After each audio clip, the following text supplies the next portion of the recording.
It is my pleasure to introduce Senator Carl Levin, who is no stranger to this community, no stranger to the NAACP, the longest serving senator here in the state of Michigan. He was the ranking member of the Armed Services Committee. He's born in the city of Detroit. He is a Detroiter. Detroit is in his heart. And I won't read his plethora of accolades, but I would say probably one of the most significant ones is our 2014 Lifetime Achievement Awardee for the Fight for Freedom Fund dinner. It's an honor to welcome our friend back home to the NAACP. Please join me in welcoming Senator Carl Levin.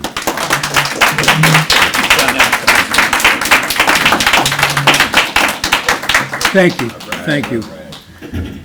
Thank you, Donnell, and it's great to be back. I come back to Detroit full-time. I've always been a resident of Detroit. My wife and I born, as Donnell mentioned, in Detroit, educated in Detroit, lived in Detroit. All of our lives we live down in Lafayette Park now, and the challenge we face is to get a bigger place in Lafayette Park. It's now, believe it or not, at least in some parts of the city, not enough parts, but still in some parts of the city, it's hard to find the place that you want to live. You can't do it. Downtown, midtown, there's a whole lot of folks looking for places, and I don't want to in any way suggest that everybody can afford the kind of place I'm looking for, because I know that is not true. But nonetheless, we have a challenge because we're determined we're going to live in our neighborhood, which is Lafayette Park, and it's a long waiting list of people who are looking for the kind of condo that we're looking for. Thank God there's a real energy that exists in major parts of our town, and it's something which frankly we've always believed could happen, would happen, fighting for, working for in Washington. But until the last few years, we were kind of hoping but not seeing some real energy, real momentum. And now there is some incredible momentum in this town, which I think is finally going to really result in a rebirth. It already is. There's so much going on. I retired from the Senate a few months ago. I was there, as Donnell mentioned, I guess longer than anybody else in there, which means I probably am older than anybody who served, but I was there for 36 years as senator. Before that, I was 8 years on the city council in Detroit. My last 4 years as president of the city council. So when Coleman Young was elected for the first time as mayor, I was his first city council president. And Nick Hood, who many of you know, was the president pro tem, a fabulous human being and supporter, really helped me a great deal when I became president of the city council. There's a lot going on in the world to talk about, even though I'm no longer in the Senate. Moving back to Detroit full-time one of these months when we can pull it off. I have a lot of thoughts as to what's going on. The most immediate thoughts are what's going on in terms of the murder of young black men by police officers in a number of places in the last few months. What does that symbolize? What does it signify? What's the response, local and national, to that? From a national perspective, we have laws which will be triggered in situations like we've seen recently, most recently in South Carolina, if local people don't do their work, don't prosecute those police officers or anybody else who commit murder. It may not have to be triggered in the case of South Carolina because the local authorities immediately charged the police officer with murder. It didn't take them very long. One of the reasons it didn't take them long probably is the presence of social media, which can make a real difference, by the way. And the presence of a camera in the police car. I don't know whether I think most of us have seen the social media piece where the murder took place on the street. But just yesterday, for the first time, you saw the vantage point of the police car where the police officer walked up, talked to the citizen, came back to the police car, and then the citizen ran. But there was no altercation. There was no violence. There was no effort on the part of the young man to resist. The only resistance he showed was running away. That is not resistance. That's not force. That's not violence. That is no justification for doing anything other than if he committed a crime to try to capture him. But if he committed a crime, it's a nonviolent crime. You can't use force for a nonviolent crime. I mean, if somebody violates the law, doesn't have a driver's license, whatever it is, that is no justification for the use of lethal force, period. Now, if the local officials don't do their job, there is a federal law which can be triggered, and has been triggered a number of occasions, particularly in the South, to enforce the federal law against these kind of violations, these kind of crimes. One way to hopefully continue to deter this kind of behavior, of course, the racism in one's heart can only be cured, I guess, by churches, education. So, I mean, law can help because you got to punish people. But there's also just a racist angle here, a racist racism presence here, which is not, just seems to be the resistance against going after racism in this country has been huge.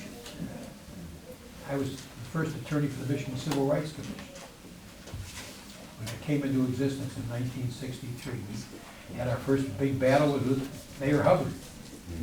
Probably not more than 3 people in this room who even knew who Mayor Hubbard was. That was our first battle. The first case we took that I took to court.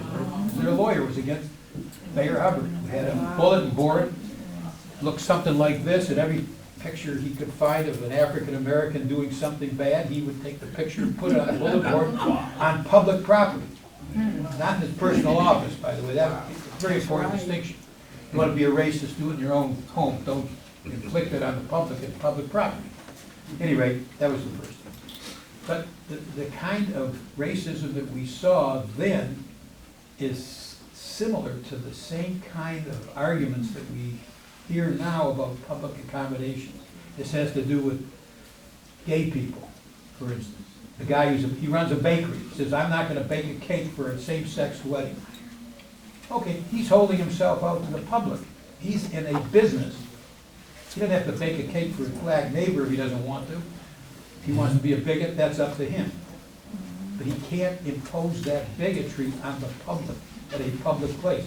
So the second case we had at the Michigan Civil Rights Commission was against a home builder who refused to sell to an African-American man and wife. And we took that case all the way to the Supreme Court of Michigan and won. But that's the racism part. But there's the other part. We have to do everything we can using our laws. And one of the laws is the civil rights laws. And how do we then make better use of our federal civil rights laws? And one way we tried to do it a few years ago is we passed a law that says you got to keep track of police misconduct and file your statistics with the Department of Justice. We passed a law, okay? But we couldn't get it passed with teeth. And so we had to make it voluntary, which makes it useless. Because Ferguson, Missouri Police Department is not about to file their statistics with the Federal Department of Justice. So the next step, in addition to requiring the technologies to be used, including cameras on police officers that are engaged in arrests, which will be a huge deterrent, the next step, I think, in terms of what Congress should do, would be to require the statistics so you can see how much violence is actually taking place with the Department of Justice. Make it mandatory instead of voluntary. There's so much going on in the world. I was mentioned I was chairman of the Armed Services Committee, and what's going on now with a hopefully a breakthrough with Iran. You know, seems like a long way away, but it could.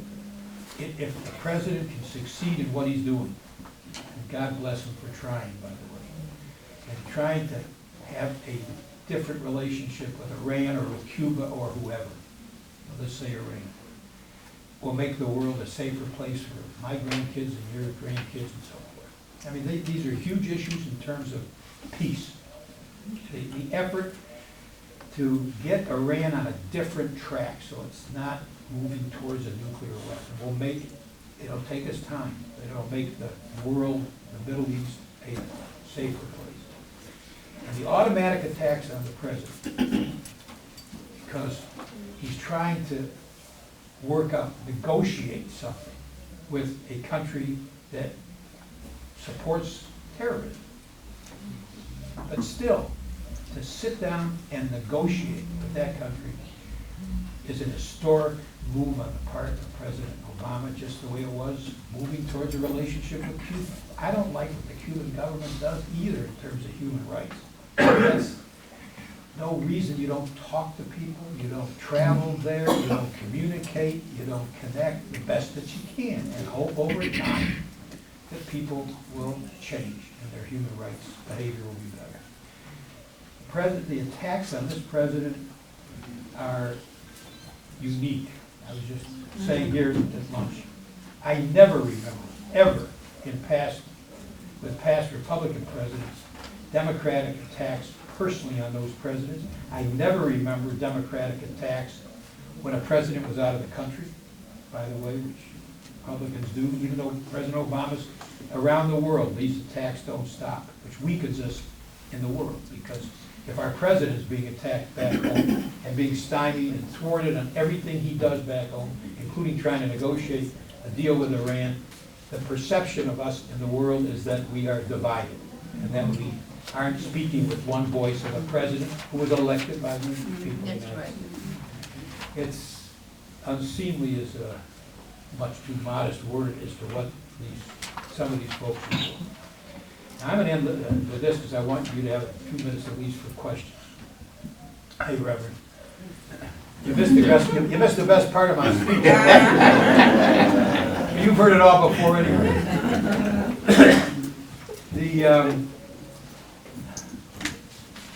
This is going to be partisan, forgive me. I'm a Democrat, no secret.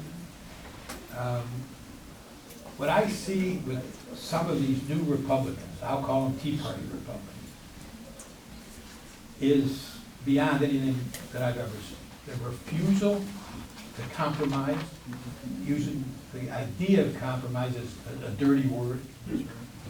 The idea that everything the government does is wrong because it's government. The anti-government attacks. And we listen real carefully to what Rand Paul is saying to us and what Ted Cruz has said. Ted Cruz says, abolish the IRS. Nobody loves taxes. You've got to have an IRS, okay? Or else you don't have a government. Ted Cruz has said, abolish the IRS and put all the money to protect our border. Now, you want to protect the border, but the idea, no IRS, no EPA, no Environmental Protection Agency, abolish the Department of Education. Now, some of these guys are really extreme.